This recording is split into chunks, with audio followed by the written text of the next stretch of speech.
Do you want to know how to be a more calm parent? Well, that's a good thing to want. I remember when I wanted that myself. I remember looking at myself as a young mom and thinking, this is not what I planned to be. I didn't plan on yelling. I didn't plan on getting short-tempered. I didn't plan on going 1, 2, 3. I didn't plan on all of the emotional drain that comes from being emotional, from going to the wrong part of my brain. I thought that I'd be able to just guide those little children, that they would just listen to everything I said all the time. And, then reality sets in and you realize that you don't know what you don't know, that you're in a position where you need skills and you don't actually have the skills that you need. Well, I'd like to help you with that today as we talk about some of the skills and principles that you can use to keep yourself more calm in your parenting interactions.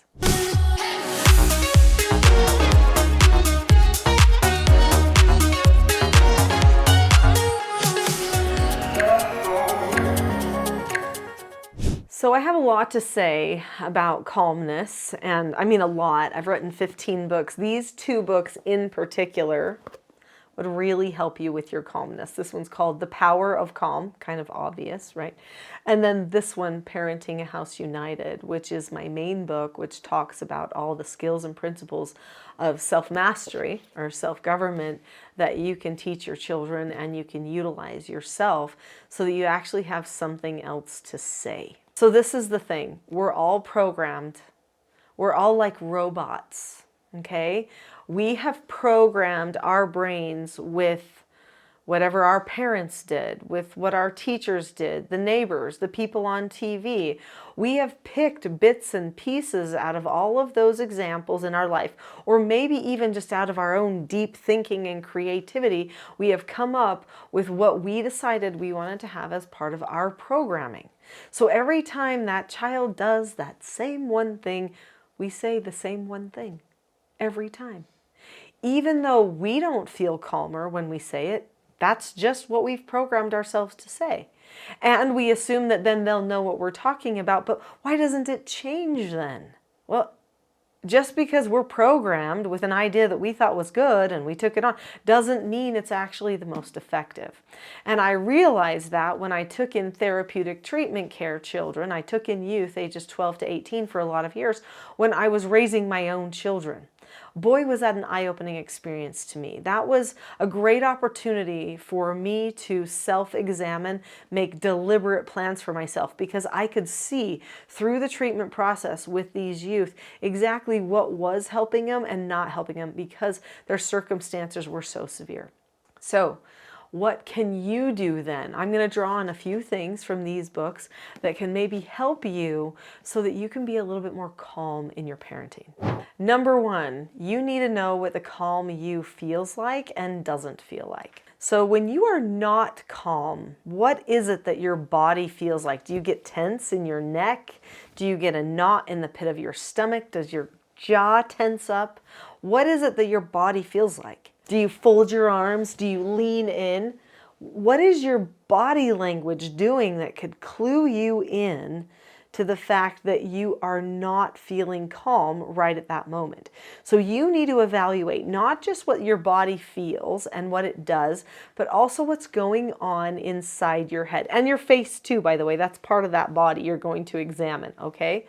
But your brain too. What is going on inside your head? What are you telling yourself? Are you telling yourself they are so naughty? They are so bad. They don't even care, or oh no, they don't. What is it that you're telling yourself? Do you have fight thoughts? Do you have victim thoughts? Do you have overwhelm thoughts?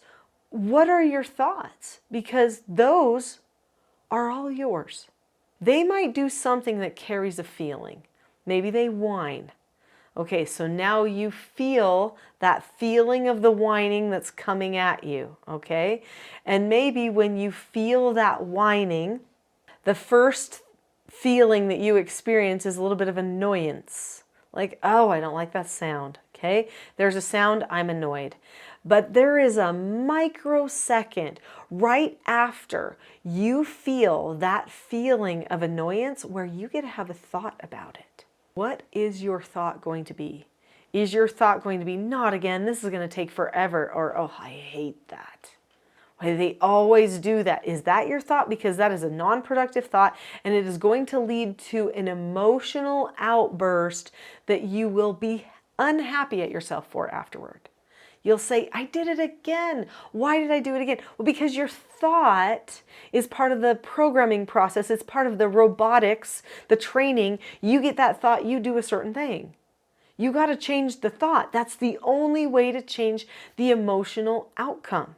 And your lack of calmness is emotional venting, or the lack of having a plan that leads toward productive emotions. You have a habit of going toward non-productive emotions. And when you get there, you go, I'm not calm. You're able to realize you're not calm, but you don't know how to do something different. So when you find yourself in that place of making a thought, if you make a thought that is charitable, like, okay, they're clearly overwhelmed, we just need to give them direction to get them to calmness, and then we'll get through this. It's fine. I'm fine. We've been through this before. I'll use the prompts that I told them I would use for their whining. I'm not going to talk about that because there's other videos about that here on this channel, because this channel is all about skills, actually. Then you think that thought, now you're going to be open, bonding, caring, understanding, connecting, as you are now correcting them and moving them away from that type of communication. It is important that you understand your role as a parent is to help your child socially prepare for their future. So many parents do not recognize that the home, the family relationships, that is the social training ground. So if you're not utilizing it effectively, then they'll be trained by peers, like same age peers or people at school, or they'll be trained by the media or pop culture on all of their social. If they're on a device all the time, that's their social training. That's what's happening. So take it seriously and instruct them how they need to be socially trained, and also correct them when it's needed. Now that's the part that a lot of parents, they lose their calmness because they don't know how to do a correction, and it's because the children aren't necessarily prepared. So before you ever correct, what you should do is teach the children the skills that they need. Proactively teach them how to communicate and solve problems, and how to handle disappointments, all of those types of things. So there are 4 basic skills that I recommend that you start with. There's a lot of videos on this channel about the 4 basic skills. They are following instructions, accepting no answers and criticism, accepting consequences, and disagreeing appropriately. If you learn those 4 basic skills, teach the steps to those 4 basic skills to your children, now you have certain pieces that you can talk about with them to help them fix their behaviors, so that you don't feel like you need to emotionally react. So what you can do is you can teach them, for instance, that to accept a no answer, you look at the person or the situation, keep a calm face, voice, and body, say okay or ask to disagree appropriately, and then drop the subject. If you know all those things and then the child starts whining, you can say, well, they're not having a calm voice, face, and body, and they're definitely not dropping the subject. So I could correct either one of those or both of those. So then how are you going to do a correction? Well, you need to do a correction in a way that you're prepared for, so that you don't have to elevate your own anxiety, which is going to put you in the wrong part of your brain. It will be harder to stay calm, and you'll get worn out if you can't stay in front brain. If you're in prefrontal cortex, it doesn't drain you to do parenting. That is what people do not understand. I'm going to say that again. When you are in your prefrontal cortex, you don't get worn out when you're doing your parenting. It just feels like any conversation you might have with anybody throughout the day. So what do you need to do to stay in that prefrontal cortex? You need to prepare. You need to have a script, a skill that you can hold on to, that you can just train yourself as a habit to go there automatically. So when you do a correction skill, it should not start with any type of an emotional reaction, not a statement like, what were you thinking? Or that was so rude. Or if you make an emotional statement like that, You're going to the wrong part of your brain. You will not be able to stay focused in the front. Now it's going to start draining you, and you're going to create more of a power struggle. You'll have a harder time getting out of it. You won't be able to maintain any level of calmness.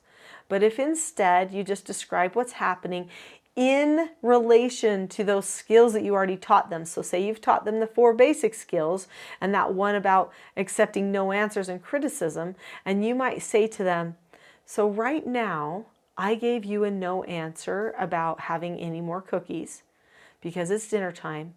And then you said, but why? Or I'm hungry, or whatever they said. You show them, and then you did that, which is not having a calm face, voice, and body. It's also not saying okay or disagreeing appropriately, which are some of our steps in accepting a no answer. Okay, so that's my whole description. I explained this is exactly what you did. I'm not making fun of them. I just explain it completely non-emotional. And then I tell them why it wasn't a good idea. I say, every time that you choose to whine and have not a calm face, voice, and body, it actually puts you in a bad mood.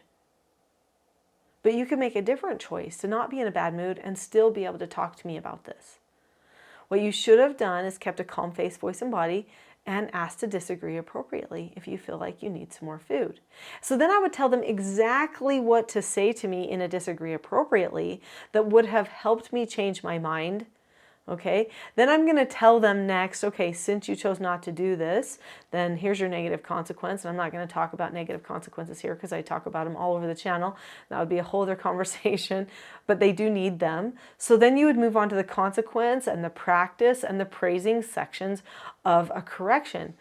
But just even doing that little bit where you say, this is what happened, this is why it wasn't good, this is what you should have done, and then this is what you've earned, here's your negative consequence. Just even that little bit will make a big difference in your confidence as you're trying to solve your problems.